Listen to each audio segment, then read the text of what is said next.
Let's go. Welcome back to the Right Hook Pod. It's Mike Ryan, my guy Sniper. Oh man. Listen, UFC 290 wasn't really what we drew it up to be. There were some points in the show where I went back and listened, and it was like I was so wrong, or you were so wrong, or Jake was so wrong, and it's like this is just the nature of it, dude. Like this is what it is. You just have to move on. Man. So let's just clear the elephant. I know that a lot of people are going to be looking for something this week.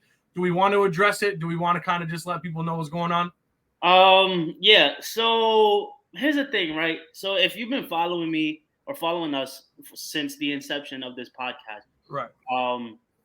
My locks of the night, they're pretty fucking spot on, right? Started off strong. I wanted to take a risk, threw two out there. They both didn't cash, but they should have cashed if you were watching those fights.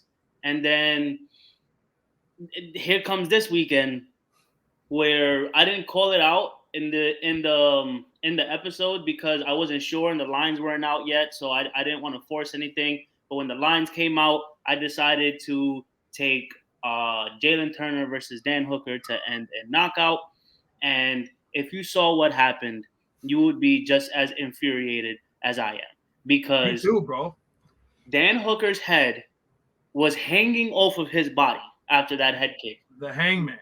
And he still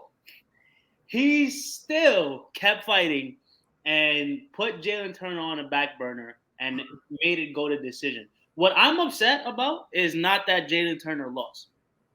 What I'm upset about is that neither of those fucking fighters could get the finish. And both of those fighters do get those finishes, bro. That's the craziest part. That's what I'm saying. And it was so close to the point where I'm yelling at my TV, somebody fucking finish. And it didn't happen. So with that being said, man, I think for the next couple of weeks, I'm taking a break. And that's fine, man. Listen, this is all about growth. It's about figuring out what works for us. At the end of the day, like we got to live with. Like for me, bro, let's be honest. Like I gave a couple back-to-back weeks of my prelim 2-packs, and it's like, how the fuck did Jimmy Crute lose that? I mean, whatever. Alonzo Menifield's a beast. He woke up. It's just, but it sucks. Anyways, long story short, it sucks when you give people these picks and it don't come through. So it's fine. Taking a break is cool. I'm gonna take a break with you. I'm not giving no prelim picks either. But listen, we know what we're talking about. Clearly, if you watch these fights, it hasn't been going our way. It's what the UFC is, man. It's a very, very fickle sport. Facts. Anything can happen. All it takes is one little thing to go the complete opposite way. See, this is the thing, Sniper, and I think people forget. You take a punch right here, your equilibrium is shot, bro. Oh. You can't, no matter who you are. I've seen it happen to Connor. I've seen it happen to fucking DC. Like, bro, it happens. It happens. Mm-hmm. You can't predict them, and especially when I'm betting these fighters plus 300, plus 290, and it's like, I don't think Vegas really gets the fight game right, because you got a Denise Gomez, right? Lines up at plus 300. Wow. What a neck piece. What a neck piece, bro. Yeah, listen. She came out with a neck piece, dog. And she's the youngest fighter in the UFC aside from, and I think our youngest female fighter. Right. And she came out and dominated, brother. Dominated. And it's crazy because I can't pronounce that lady's name. Jangwe, whatever the fuck. Yeah, the lady that Denise Gomez fought. Yeah. She was heavy favorite. Smoker. She was supposed to do what she got done to her. Yeah. To Denise Gomez. And all it took was about 15 seconds. And Denise said, fuck you. Right in the mouth. Pay me. That's what she said. Yeah. Listen, you can't predict them. So UFC 290, as we all thought, Volkanovski got it done. But I'll tell you what, though. I'll give you this, because I did go back and listen. Yair's kicks are crazy, bro. And it's it gets you nervous. Like, I had a parlay plus 1579, and Volk was at the end of it.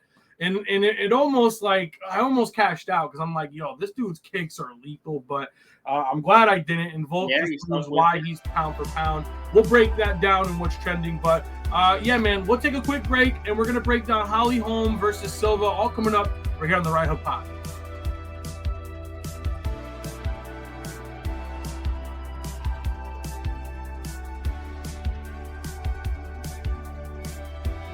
All right, welcome back to the Right Hook Pod. It's Mike Ryan, my guy Sniper, getting you ready for UFC Fight Night Home versus Silva, man. It's going to be a pretty interesting card, right? Because not a lot of people know these fighters.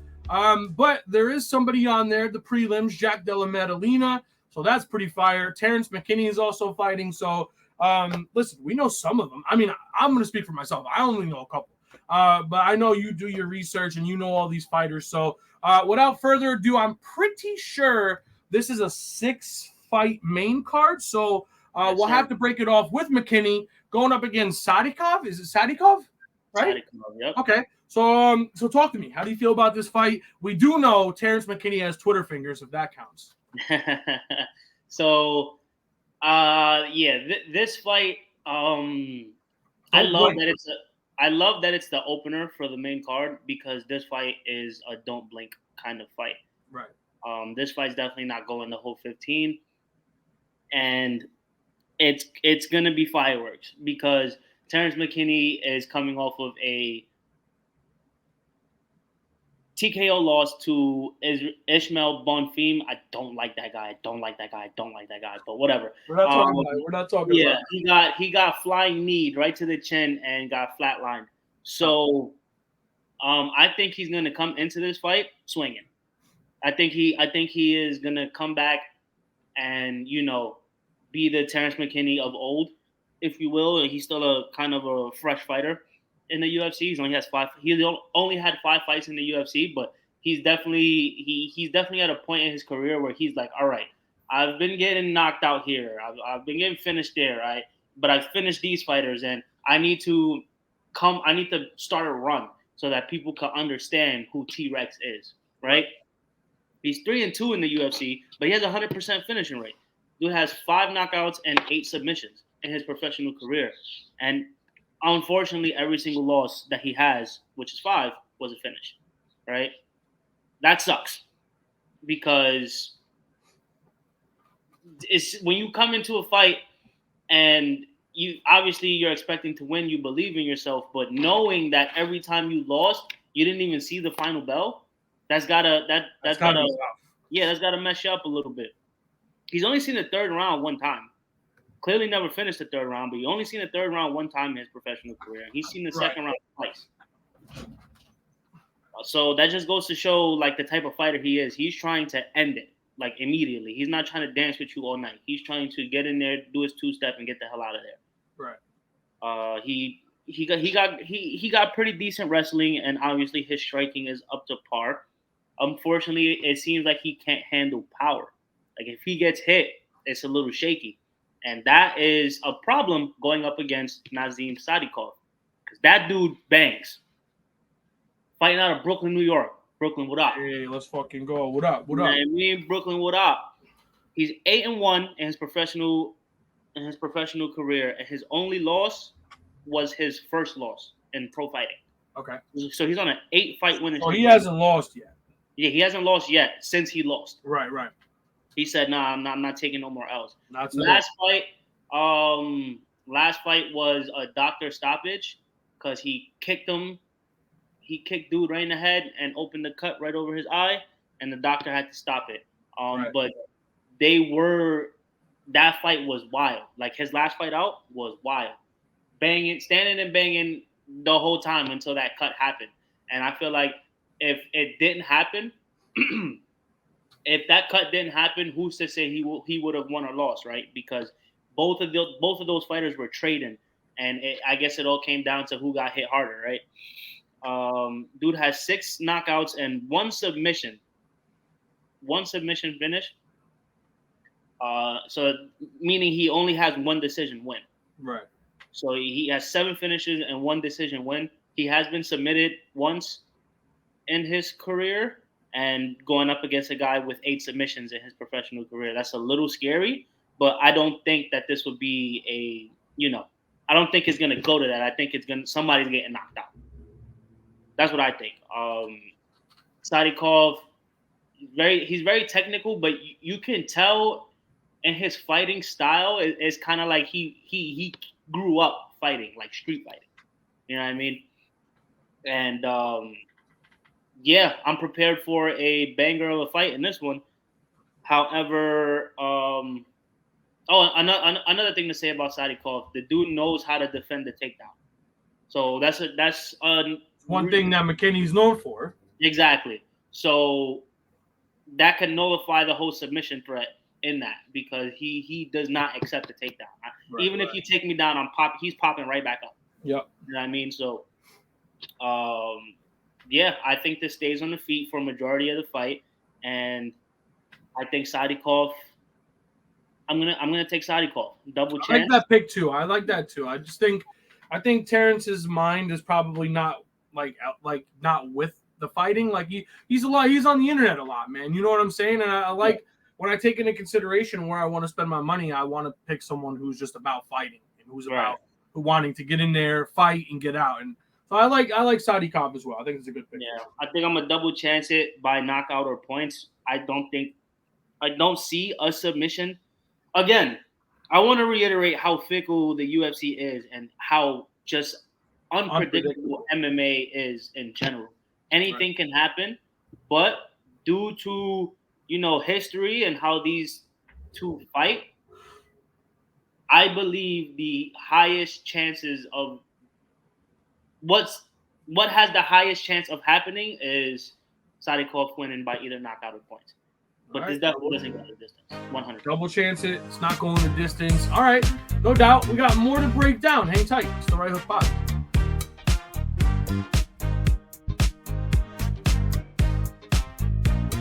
Let's go. It's the Right Hook Pod. It's Mike Ryan, my guy Sniper. Let us know where we can follow you, right? Where can they follow you?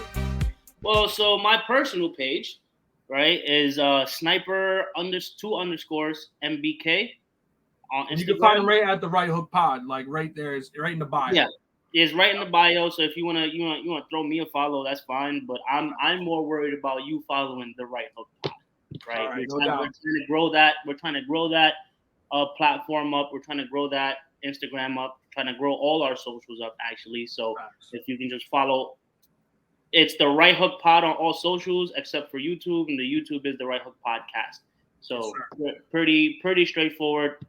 Hopefully you can follow. If you're trying to find me on Instagram, by the way, at Mike Ryan Radio, I deactivated it. I'll explain that off the show. But at RylaGo_ is where you can find me as well. If we're doing a little plug. But at the Right Hook Pod, more importantly, definitely give us a follow. Let us know where you're listening from. Let us know how you're feeling the pod and all that good stuff. All right, let's get into it, man. Morocco versus Argentina. I love this one. Francisco Prado. I know this guy. I don't know him, but I've watched him fight. I really like his style, and he's going against. I don't know if it's Ottman. Is it Oatman? Ottman. Ottman. All right, Ottman Azatiari. How do you? Azaitar. Listen, I don't get paid to talk. I let Sniper do it. All right. Listen, break it down. But I do like Francisco. Yeah, Francisco. He's a pretty nice up and comer. You know what I mean, definitely a finisher with 100% finishing rate, 5 knockouts and 6 submissions. Small favorite in this fight. Yeah, is he a favorite? UFC's odds right now, they got him at minus 115, and Ottman is minus 105. Yeah, FanDuel has him at minus 125. So word. A little higher of a favorite, but yeah, the dude's a finishing machine. 100% finishing rate, 5 knockouts and 6 submissions. His only loss was by decision his last fight, and that was due to ground control time, I believe. Do you know who he fought? Jamie Malarkey. Okay. Yeah. So come on, exactly. Yeah. And Malarkey looked really good. He looked very, very technical. He looked very measured, patient, disciplined. He basically did not make a single mistake that entire fight. So going up against a guy like that in your UFC debut, when you're known to finish and you're just trying to stand, bang, get him out of there. Yeah, I'm gonna assume that he wasn't expecting that, but I don't want to give him that leeway because this is the UFC, right? You signed up to be in the bright lights, and you can't take any opponent for granted, especially on your UFC debut. You want to go in there, and I understand you want to try and make a statement, but going up against anybody on your UFC debut, you need to do your homework. You need to, drill for certain things. You need to expect certain things, and I guess he just wasn't expecting the ground game of Jamie Malarkey. But Right. with that being said, 8 out of 11 of his finishes were in the first round. So again, that just goes to show his fighting style. He's in and out. He's either trying to knock you out, crank your head off. And he was a champion in I believe it was called Samurai Fighting Club, Samurai Fight House or something like that. But he was a champion in a different organization before coming to the UFC. And yeah, dude has power. Dude has incredible ground game, and I believe he's gonna go. He's gonna go for the finish against Atman Azaitar, who also is a finisher. He only has one. No. So yeah, so he has one win by decision. He has 12 finishes, and so 10 knockouts and 2 submissions. So another knockout guy, right? His last loss, his only loss was his last fight as well, and it was by knockout. He got clean. I'm not gonna lie, flatline. But I love how the matchmakers put these two against each other because they have similar backgrounds in fighting. A lot of these, like both of these fighters, have a lot of their finishes in the first round.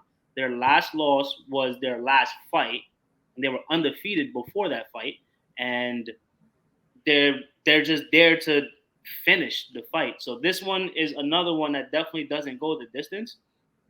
I'm gonna take again. FanDuel does this thing where they don't fucking put the lines out until like the day before, or and like they never used to do that, right? They used to have like it's Wednesday today as we're recording. The lines were out. Yeah, they've already had it out. Yeah, the lines would be out already. Right now, they only have money lines. They don't have any props. They don't have any like exact method of victory. They don't have any double chance. They don't have any none of that, which kind of pisses me off because we try to get this content to you guys out as soon as possible so that you have enough time to view the pod before the event even starts. Because what's the point of dropping it an hour or two before? Not going to give you time to listen or process what we're telling you. Right. And so we have to record these episodes at a certain time frame, and in that time frame, the lines are now, right? So I basically. So what should they look for when it drops? What so definitely look for the total round line, and if it's at 1.5, I'm taking the under. Okay. If it's at 2.5, if it's 2.5, I'm taking the. I'm slamming the under. Okay. Slamming the under. Okay. And for a little sprinkle, I will take Azaitar by knockout. I know he's an underdog here, but just the way he fights, man, and just going up against a guy who in Prado, who I question his gas tank a little bit, just based off of his UFC debut. I do question his gas tank a little bit, and he's going up against a power striker who's trying to finish you in the first round. And if he doesn't finish you in the first round, he's going to try to finish you the second and the third. So I definitely want to take Azaitar by knockout as a little sprinkle.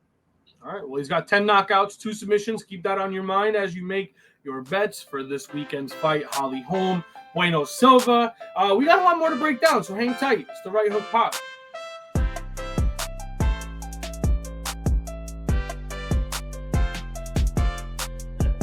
It's the Right Hook Pod. Welcome back. It's Mike Ryan, my guy Sniper.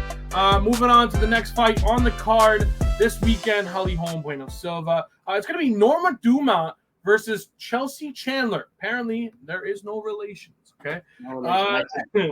I've never heard of either of these women, so without further ado, Mr. Sniper, fill me in, pause, on these fighters. Got it every time, every fucking time. So, pause. Hey, yo. Norma Dumont. Right, so the reason why you never heard of these fighters is because it's the women's featherweight division, and the women's featherweight division has been null and void for non-existent, right? But they do have some stragglers who, like, I feel like if they would just either bulk or cut, they can make way more of a name for themselves, right? Because they're in flashier divisions, or they would be in flashier divisions. But nonetheless, Norma Dumont is one of those fighters who is like that, right? She only has 2 finishes in her career, but in her fights, she does prove to be like dominant when she wants to, right? The problem with her, I feel, is it takes her a while to start letting the hands fly. But once the hands fly, it's dynamite. And she has great clinch work, great work in the clinch. She knows how to use the short elbow, use the knees, especially if she got you on the cage.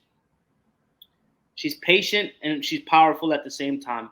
She has been knocked out once, and that is gonna pose a problem. She took a heavy shot her last fight, but she overcame that and ended up winning the fight. So, and it's funny because at round 3 of her last fight, she was facing Carol Hosa, and I remember watching the graphic on the 3rd round. Like the 3rd round was ending, Right. and it showed the significant strike count, and like it was 11 up in the 1st round. Hosa had like 26 to Dumont's 11 in the 2nd, and then like in the 3rd, Hosa had like 30 to Dumont's 11, and she still ended up winning. So that was a little weird, but I chalk it up to control time as well. She has pretty decent grappling, and if it goes to the ground, her top mount is pretty good as well. But she's going up against a power striker in Chelsea Chandler. She has 2 knockouts and 1 submission, so she has 3 finishes out of 5 wins. So that just goes to show what type of fighter she is. Both of her knockouts were in the 1st round, and she's on a 5-fight winning streak. So this is another fighter whose only loss was her first pro fight. She's a powerful ground and pounder. Do I say pause to that? I don't know. But she's a powerful ground and pounder. Like if she gets on top of you, she's trying to like smash your head into that canvas. She's I gave her a little nickname. She's a slick Stockton striker. She's from Stockton. She's from Stockton, huh? And she gives off that Stockton energy, especially when she's fighting. She's like, I love it though. It's that grit. It's that grit, man. Yeah, that little pissed off energy. I love it, especially for a fighter. So Dumont has the experience, but Chelsea's hungry. And she seemed hungry in her last fight. You know what I mean? And Dumont might have her hands tied. I did not witness any.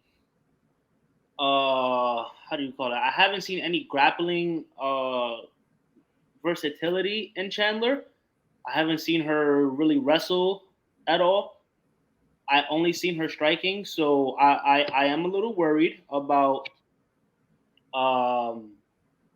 what would happen if it does go to the ground. But I feel like just sheer strength is what will get Chelsea through this fight. And yeah, so this one's a little iffy for me. I'm not totally confident in anything happening in this fight.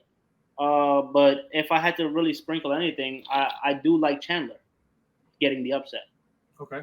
Would you take it to go to the distance? Shit, man. I would much rather bet an over on the round line than taking it to the distance, because like Dumont is not really a finisher, but Chelsea is, right? So, and Dumont has been knocked out before. So who's to say it won't take Chelsea a little longer to do it? But she gets it done. Yeah, right. Exactly. Keep that in mind when you go to bet this weekend. Holly Holm, Bueno Silva. We're just getting started, man. We'll be right back. It's the Right Hook Pop.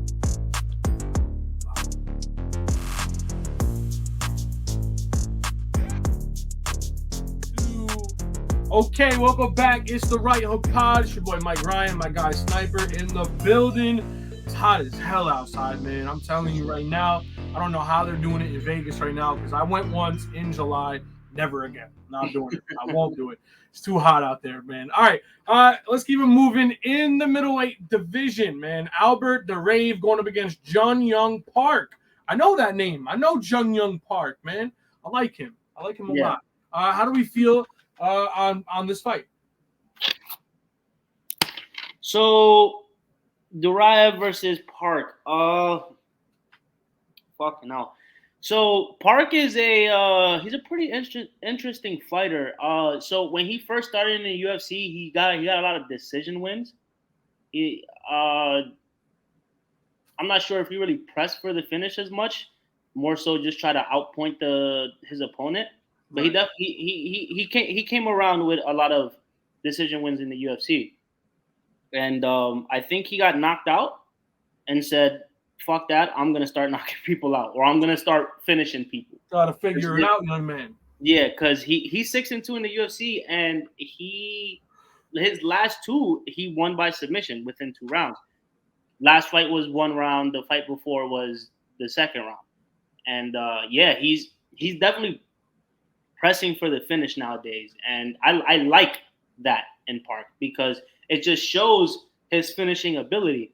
He's very powerful on the feet. He hits like a fucking Mack truck, and if he gets you to the ground, it's a problem because he's always threatening submission while also just constant ground and pound. So, however, his last knockout was outside of the UFC, right? So I feel like his ground and pound definitely helps set up the rear naked or whatever submission that he's gonna try and throw out at you. Right. But I feel like he's itching for a knockout. Is what I feel like is happening, and he's a boxer with submission ability. His top mount is pretty dangerous, and going up against a striker wrestler in Albert Duraev, it's going to be an interesting matchup. It's gonna start very technical on the feet because I feel like both of these strikers are testing their. We're gonna feel each other out. Yeah, exactly. They're both just want to test their own abilities on the feet. Right. Because Albert Duraev going up against Chidi and Jukchiku, however the hell you say that last name. It was on the feet for majority of the fight, and Chidi is a banger. You know what I mean? So, and I'm pretty sure Albert is much more comfortable on the ground. So the fact that he didn't constantly try to get it there just shows that he's trying to prove his ability on the feet. And unfortunately he didn't come away with the win, but it was by split decision. And he's 2-1 in the UFC. Let me start with that. Yeah. He has 3 knockouts. He has 9 submissions. Again, very, very telltale of the type of fighter he is. Before his doctor stoppage against Joaquin Buckley, I think it was, he was on a 10-fight winning streak. Oh wow! Yeah, so he's trying to get that back, and he fights like he's trying to get that back. He's trying to start that run again. He tends to walk his opponents down, and from what I saw, Park is he doesn't accept that. Right, he's not getting walked down. If you try to walk me down, I'm shooting, and then we're just gonna go to the ground. And both of these dudes being very well versed on the ground, I think it's gonna be a very technical fight on the ground. So it's gonna start off on the feet. I predicted, end of first round, it going to the ground, and then from then on, it's gonna. All right, now it's time to choose the better. Now we're gonna figure out what's gonna happen. Yeah, exactly. So for this fight, I do have it going over 1.5 rounds. Again, the lines aren't out. So when you look for them, if you see 1.5, I'm taking the over. If you want to tail, by all means. If it says 2.5, I'm not touching it. Okay. And to sprinkle, I want to say this ends in submission. Okay. Oh. Because Duraev doesn't get a lot of knockouts. He only has 3 out of his 12 finishes. And you said what? And Jun Young's his last knockout wasn't even in the UFC, right? Wasn't even in the UFC. It was fucking 5 years ago, not even in the UFC. So, right. So if shit, you never know though, man. You never know. Exactly. This is why I say sprinkle. Yeah, this is why I say sprinkle. You know what I mean? So yep. I'll throw a little fiver on it ending by submission, whatever. If I lose that, fuck it. It's a fucking cup of coffee that I don't get. Responsibly. All right, we're moving along, man. We got the co-main event coming up. Hang tight. It's the Right Hook Pop.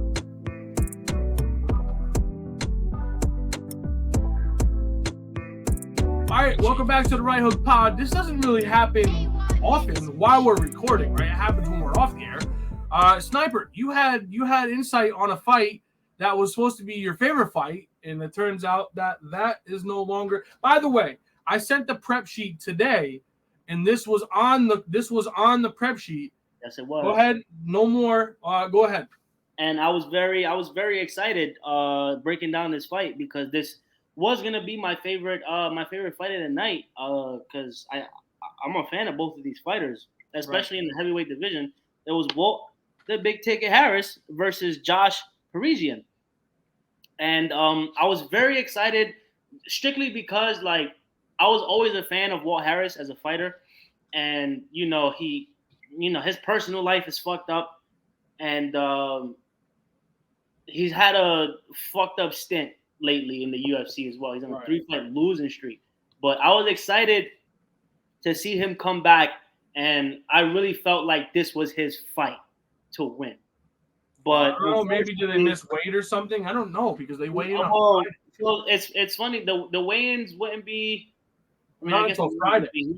But they wouldn't cancel the fight for missed weight. They'll just whoever missed the weight would have to suffer a loss in their fight purse or forfeit their fight purse. But yeah, man. So that fight is canceled. It was supposed to be a 6-fight main card. It is now a 5-fight main card. We do not know why it has been canceled as of yet. When we get updated on that, we will update you guys as well. But yes, that literally just happened, and that's messed up because I was ready. I was ready. Like that. Hey, listen, it's not often we get to break some news on the Right Hook Pod, but I think you might be hearing it first. So give us a second. We're going to readjust some things, okay? In the main event, Holly Holm, Buena Silva, all coming up next. Hang tight. It's the Right Hook Pod where we break news.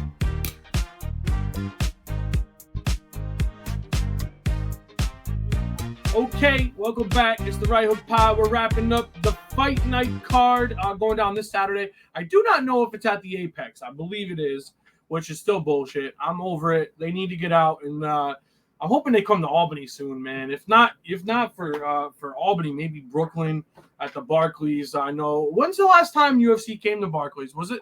It wasn't when that whole shenanigans went down with Conor, right? No, they were in the Barclays after that. When Meatball Molly fought, or no, was that Madison Square Garden? It might have been MSG, yeah. Okay. And it's funny because their next fight, John Jones. is John Jones. And now, where is this going to be? Barclays or Madison? It's MSG, but we shall break that down later on this episode. Yes, sir. And what's trying to let's keep it on track because I do have a tendency of getting off of it. Holly Holm.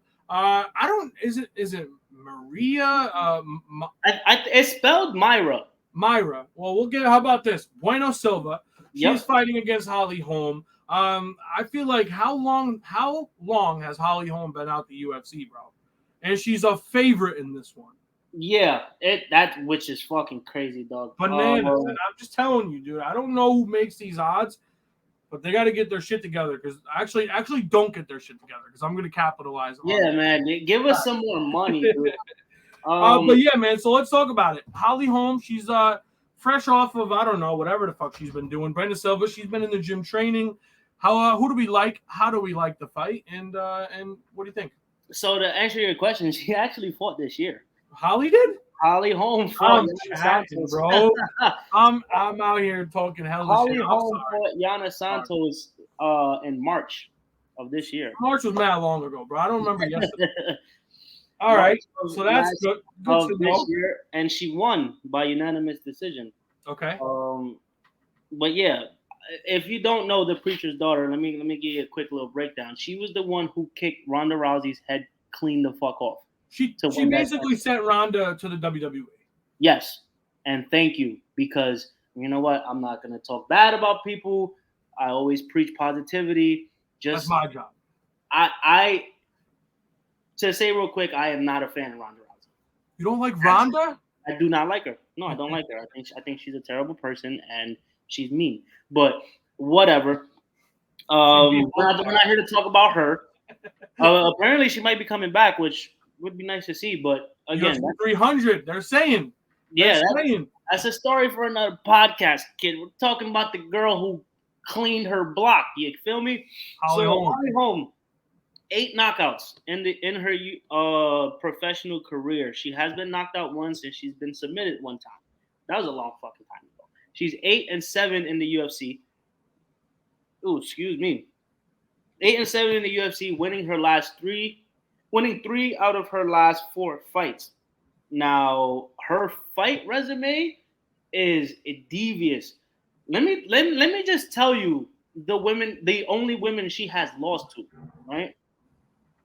So her first loss was to Miesha Tate. Cupcake Tate. Her second loss was to Valentina Shevchenko. Her third loss was to Germaine de Randamie. All champions, by the way. All champions. Oh, yeah. Her fourth loss was against Chris Cyborg. And her last loss was against, well, no, not her last loss. Her second to last loss was Amanda Nunes. And her last loss was Ketlin Vieira. All savages. Yeah, the UFC has either a lot of faith in her, or they say, fuck it, let's throw her into the wolves. All savages. I mean, she earns her spot every single time. She does, that's for sure. I mean, she's a devious striker. She has power in those hands. And if you try to grapple her, she's going to grapple with you. You know what I mean? However, right, she is going up against an up-and-comer who I'm a bit scared of. She just has this killer, like she just looks like an underdog. Yeah, she looks like a killer, right? So Mayra Bueno Silva, she has 1 knockout in her professional career, but she has 7 submissions, right? And she's 10-2. So she has 8 finishes out of 10 of her wins, and 7 of those are by submission. She's on a 3-fight winning streak right now. Her last 2 were by submission, going no later than the second round. And she's very well versed in mixing up her striking with her body shots, with her kicks, with her clinch work, with her grappling, with her top control. She's just all around MMA. And how we all know and love Holly Holm, and I'm pretty sure Vegas has her as a favorite for a reason. Lately, with the way these cards have been going, it just seems like new blood is here for the taking, man. And with that being said, I just think I have faith in Holly Holm. You always have to put faith in Holly Holm. She's the woman who got it done when everybody thought no one could get it done. You know what I mean? But going up against this dog in Bueno Silva, I am a little nervous. So, with that being said, I do think I'm not even sure this is a 5-rounder. It is. Every main event is 5 rounds. Yeah, that's what I figured. I don't know what it was that made me think that, sometimes they'll have a main event for 3 rounds. Yeah, no, it's always 5 rounds. I'm tweaking the fuck out. Whatever. This is what fear looks like. All right. So whatever the round line is, let's say it's 2.5. I'll take the over. Okay. If it's 3.5, I might sprinkle the over. Our luck, it's going to be 4.5. If it's 4.5, I'm not touching it. Right. If it's 4.5, They make you not want to touch it. Yeah. So for me, it's playable up to 3.5 rounds. Okay. Right. And then I think I'm gonna sprinkle Silva. Double chance. It's the call. It's the call. Whether you like it or not, that's the call. Yeah. Think about it, man. Holly's getting up there. How much longer does she really have it left in her? I think she makes one more run. If she wins this, she has one more run in her. I think, at least. I'm gonna be honest, and let me just double verify where, bro, these Brazilians. She's Brazil, bro. Yeah. Pantoja just got it done. Yeah. Charles Oliveira, Gilbert Burns. Yeah. Let's add Bueno Silva to that conversation. I'm ready for it. I think she's got it. Okay, that's gonna wrap up the card. We thought we had a 6 pick, but now it's only 5. So, Sniper, appreciate your breakdown. What's trending? All coming up. Hang tight. It's the Right Hook Pod.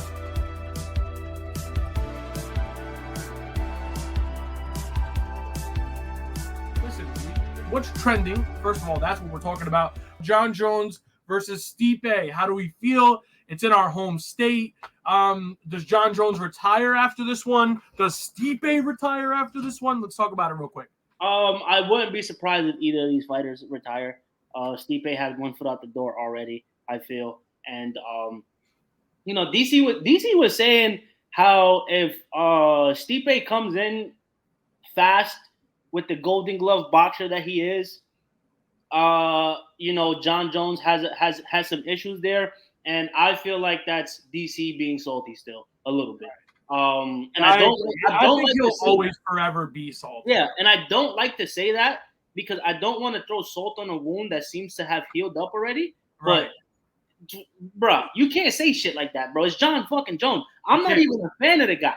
Right. I'm not even a fan of the fucking guy, and I think he's RIP in that kid. You know what I mean? So just listen. Long story short, John Jones and still. Now, real quick, just to keep in mind, it is in New York, and John Jones is from New York, so maybe implications there for him to retire. So we'll just keep that in mind. All right, moving along in the pound-for-pound rankings, okay? So if you haven't already seen it, look who's king. He's back. Alexander Volkanovski, and rightfully so. And yeah, he deserves it. He deserves it, man. I was saying last episode, I was giving him a whole lot of praise. And I also said Yair has had a chance. Right. I'm glad I didn't get crucified yet for it, but because we've seen the domination that he had against Yair. But come on, man, you know Yair, you know his skill set. But end of the day, Alexander Volkanovski is a fucking cyborg. That man is not human. He is not of this species. He is not of this planet. And shout outs to Alexander Volkanovski. And just to let you know, it is pretty cool. Our boy Pantoja, he moved up to the number 9th pound-for-pound fighter. I think it's well-deserved, dude. And let's keep it rolling with Pantoja in his interview with Joe Rogan. Oh, can you hear me? My bad. Yeah, you're good. With Joe Rogan, dude, and just talking about, life and dad, are you proud? Are you proud, motherfucker? It gave me goosebumps, dog. Listen, man, if people love Moreno so much that they were like trying to boo Pantoja, but not even realizing this dude has just busted his balls, bro, and literally just made a dream that any of us live in our 9-to-5s. He did it. He fucking did it. Yeah, man. I honestly did not know any of his background. No. And fucking shame on me for not looking it up, honestly. But fucking hell, Uber eating just to provide for his family. XYZ. He got the $50K from the fight with Roy Vaughan and said, "I don't need to do this anymore." Now he's champion. I love it, and like I said, man, you fucking better be proud of him. You stupid fuck. Facts. Fuck you, Dad. All right, last but not least, Mark Zuckerberg. He's been in the motherfucking gym. And you ain't shooting with Mark Zuckerberg in the gym. What you doing, man?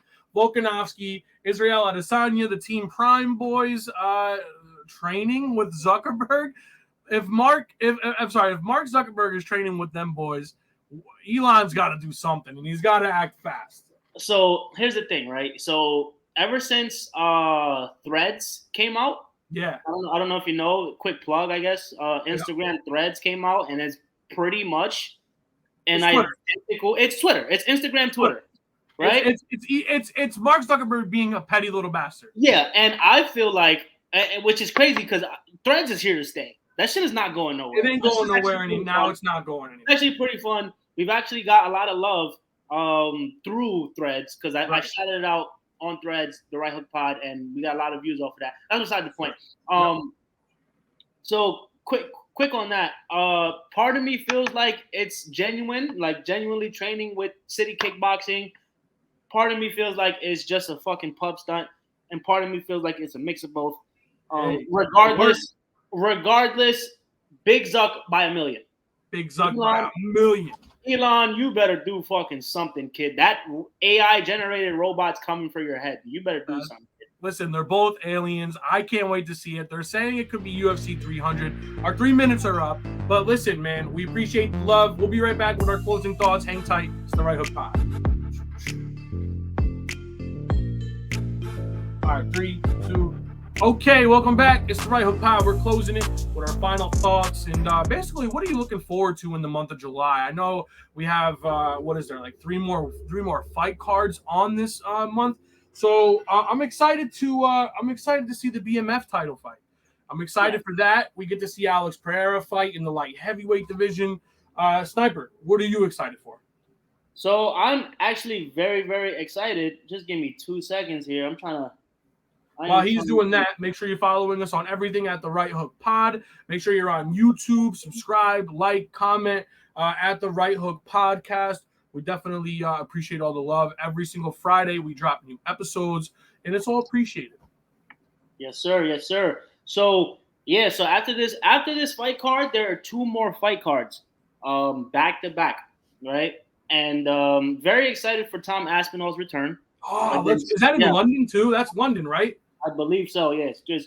There's a 3 p.m. main card, so I would assume. Yeah, it's London. Yep. But yeah. So yeah, Molly McCann's the co-main. It's definitely London, 100% arena.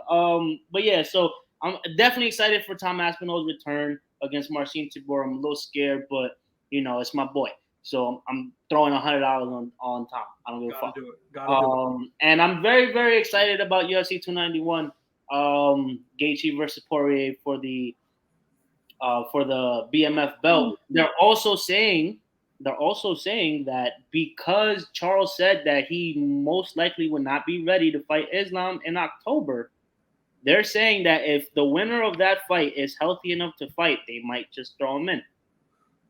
That's tough. The way those two fight, I doubt it. I think if anything, let Volk go at it again. Let him and Volk go at it. Yeah, right? Yeah, because Volk didn't sustain too much damage that fight. Not at all. And October is fucking 5 months away. I think 4 or 5 months away. I would love to see either Gaethje or Poirier do it, but the way those two stand and bang, bro, and they're literally fighting for the best. They're gonna be out for a year. 100%. So, also, real quick, something for the viewers to look forward to. UFC 291. We got a pretty big surprise coming for you guys. We got something cooking up, and hopefully you guys we'll get as excited as I know I am. Facts. So, man, we got a lot planned for the show. We're not going anywhere. Believe that. All right. We're 5 weeks strong. The love and support is keeping us here. And we're not going anywhere. We got a lot planned for you. That's for sure. Yes, sir. All right. Well, Sniper, I appreciate you jumping in, man. We got a lot to look forward to this weekend. Holly Holm, Maria Buena Silva. She's fighting. Appreciate it, man. I guess we'll get it back next week. Yes, sir. Yes, sir. All right. It's the Right Hook Pod. Thank you very much.